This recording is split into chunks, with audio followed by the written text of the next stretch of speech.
rare disease updates, covering breakthroughs in the past 2 weeks, brought to you by Lucid Quest. First, Sanofi reports that Venglustat met the primary endpoint in the LEAP-2 monophase 3 trial in Gaucher disease type 3, including adults and adolescents 12 and older. The oral glucosylceramide synthase inhibitor achieved the primary and 3 of 4 key secondary endpoints and showed superiority versus enzyme replacement therapy on a neurocognitive composite of SARA-MOD and R bands at week 52, with p equal to 0.007. Non-neurologic outcomes were comparable to ERT, and tolerability was reported as favorable, with regulatory filings planned. Next, the CHMP issued a positive opinion for Elfabrio at 2 mg per kilogram every 4 weeks for stable adult Fabry patients on enzyme replacement therapy.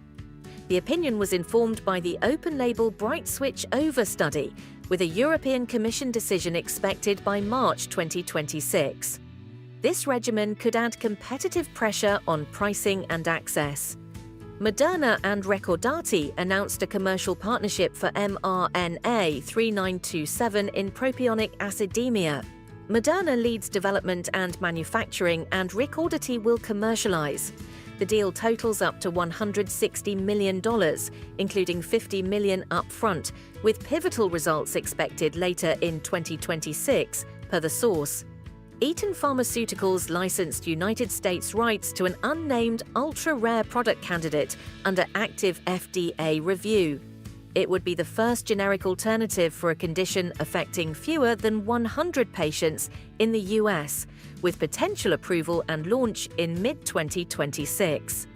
Details are to be disclosed upon approval, which could influence pricing and formulary dynamics.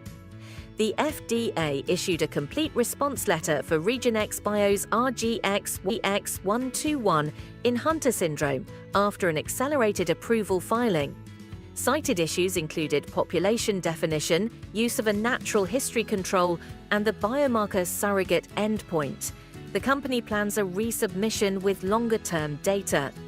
Sanofi's rilzabrutinib received FDA breakthrough therapy designation in the US and orphan designation in Japan for warm autoimmune hemolytic anemia, supported by Phase 2b Lumina 2 data, while the Phase 3 Lumina 3 study is ongoing. It is the first BTK inhibitor to earn breakthrough therapy in warm autoimmune hemolytic anemia. Vanscoy Rare Pharmacy was selected as the exclusive US distribution pharmacy for Redemplo, plozasiran, for adults with familial chylomicronemia syndrome. The small interfering RNA is indicated as an adjunct to diet to reduce triglycerides in FCS, and the agreement includes comprehensive patient support services that may scale screening, initiation, and follow-up. Finally, THX Pharma and BioCodex announced a strategic licensing agreement covering 3 rare diseases. The deal includes a global license for Batten1 for juvenile Batten disease, CLN3 and a US, and Canada license for TX01 for Gaucher disease and Niemann-Pick type C. The total value is up to €173 million, with €12 million up front and up to €161 million in milestones, plus tiered double-digit royalties, with THX leading clinical development. Stay ahead in rare disease research. Like, share, and subscribe for our updates. Visit lqventures.com or email us at info@lqventures.com for